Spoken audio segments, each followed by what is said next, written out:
এক গুচ্ছ সিল্ক দিয়ে তৈরি সুন্দর লাল শাড়ি পরেছে তে। সাজগোজ খুব একটা নেই। পাশে তের মা তাকে পরিপাটি করে সাজিয়ে দিচ্ছে আর এটা ওইটা বোঝাচ্ছে। শোন, চুপচাপ বিয়ে করে নিবি। আজ যদি কোনো রকম তোর তাল বাহানা দেখি, তাহলে মনে রাখিস এই বাড়ির দরজা তোর জন্য চিরকাল বন্ধ থাকবে। বুঝতে পেরেছিস? চুপচাপ বিয়ে করে নিবি। কিন্তু আম্মু, আমি বিয়ে করব না। কি কি কইলি তুই? এই বিয়ে করবি না মানে? তুই তো পাগল হয়ে গেছিস। একই সংসার চলে না, তার উপর আবার তোর খরচা। আমি আর এসব পারবো না বাপু, আমার আর সহ্য হয় না। এই বিয়ে কম করে 11টা বিয়ে ভেঙেছিস কেন রে? আর কত জন্ম ঘরে বসে খাওয়ার ইচ্ছা তোর? বাপটা তো কাজ করতে পারে না, উপর দিয়ে তোর খরচা। আমি আর এসব সহ্য করতে পারবো না। চুপচাপ বিয়ে করে নিবি। তে চুপচাপ শুনলো কথাগুলো, চোখ দিয়ে তার অঝরে পানি গড়িয়ে পড়ছে। লিসা এটা ওইটা বুঝিয়ে রুম থেকে চলে যায়। তের মন স্থির, কি করবে সে এখন? এতদিন তো এটা ওইটা বলে বিয়ে ভেঙেছে, তবে এখন কি করবে? তে বুঝতে পেরেছে আজ তার মা তাকে বিয়ে দিয়েই ছাড়বে, যে করেই হোক। তবে তাকে পিছিয়ে গেলে তো চলবে না। তখনই মন শক্ত করে কল দেয় কাঙ্ক্ষিত মানুষটিকে। হ্যালো হ্যালো বুগম, বুগম তুই কোথায়? তোকে তো আমি বলেছিলাম মা বাবা আমার বিয়ে ঠিক করছে। তুই শোন, আমার কথাটা শোন, তুই বিয়েটা করে নে। কি? বুগম তুই এসব কি বলছিস? তুই কি পাগল হয়ে গেছিস? আমি তোকে ছাড়া অন্য কাউকে? বুগম আমি তোকে ভালোবাসি, আমি কি করে অন্য কাউকে বিয়ে করব বল? দেখতে জেদ করিস না, এখন আর কোনো উপায় নেই।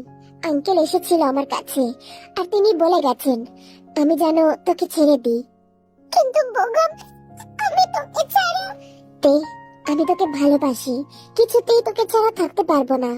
এখন করণীয় হচ্ছে তুই বিয়েটা করে নে, এতে আঙ্কেলের সন্দেহ দূর হবে। আর আর আর কি বগম, আমি অন্য কাউকে বিয়ে করতে পারবো না। তোমার বিয়ে হয়ে গেলে সে আমাকে স্পর্শ করবে, আর আমি সেটা কিভাবে সহ্য করব বল? তো কি হয়েছে তুই পাগল হয়ে গেছিস? সে আমাকে স্পর্শ করবে আর তুই? স্পর্শই তো করবে শুধু, তাতে কি হয়েছেটা কি? আচ্ছা আচ্ছা সরি। শোন, তুই তুই তুই আমাকে জাস্ট কিছুদিন সময় দে। আমার লন্ডনে একটা কোম্পানির সাথে কথা হয়েছে, আমি সেখানে অ্যাপ্লাই করেছি।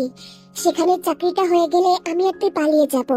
ততদিন তুই ম্যানেজ করে নে, ঠিক আছে সোনা? এখন রাখছি, বাই। এই বলে বুগম ফোন কেটে দেয়। তুই অঝরে কান্না করতে থাকে। বলো মা, কবুল বলো। কি রে তুই, কবুল বল। দেখ আমাকে রাগাস না, চুপচাপ কবুল বলে দে। ওনার কাছ থেকে কিন্তু অলরেডি টাকা নিয়ে নিয়েছি। উনি তোকে বিয়ে করে নিয়ে যাবেন, আর তারপর আমরা বাকি টাকা পেয়ে যাব। তাড়াতাড়ি কবুল বলতে। মনে রাখিস তোর বাবা কিন্তু কাজ করতে পারে না, আমাদের সংসার চলবে না।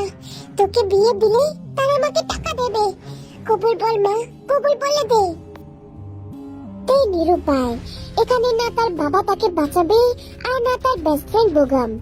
মায়ের কথা তো বাদই দিলাম, সে তো ধরে বেঁধে বিয়েই দিচ্ছে। অতঃপর তে কবুল বলে দেয়, তারপর বিয়ে সম্পূর্ণ হয়। পাশে বসে আছে নতুন জীবনে পাড়ি দেওয়ার সঙ্গী, তার সদ্য বিয়ে করা স্বামী। এখনো তার মুখ অব্দি দেখেনি। লিসা তের সামনে আয়না ধরে, তারপর নিঃশব্দে বলে, নে এবার আয়নায় তাকা, স্বামীর মুখ দেখবি না? তে চোখ উঁচু করে আয়নার দিকে তাকায়। আয়নায় দেখা গেল ফর্সা সুদর্শন এক পুরুষকে, চোখগুলো তার দিকে নিক্ষেপ করা।